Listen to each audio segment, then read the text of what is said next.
Oh, bring her back up. I can hear her. Go ahead, ma'am.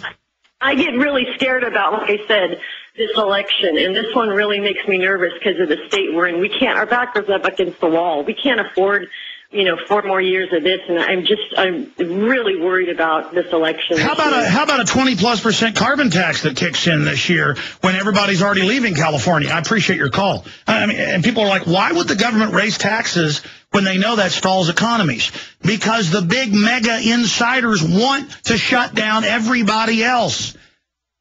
Now, why did Napoleon burn whole countries? Because he was taking over. Why did Hitler do that? It's called scorched earth, ladies and gentlemen. Let's jam in one more before we go to the second hour. I'll continue with calls till these are off the board. Then I'm going to get to all the news. But I'm taking calls right now. Kevin in New York, you're on the air. Welcome.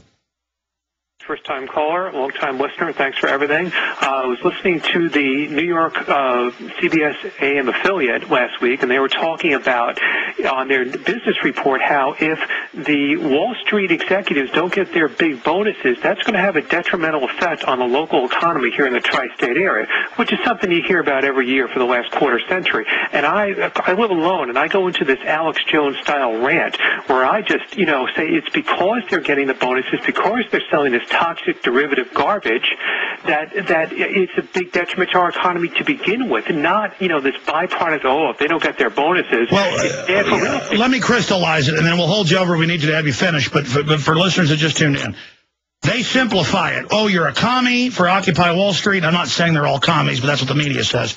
Either you're that, or you're, Rush Limbaugh Republican, and corporations can do no wrong. The truth is, there's a third rail. It's mega insiders that get government bailouts to then pay bonuses. That's what the real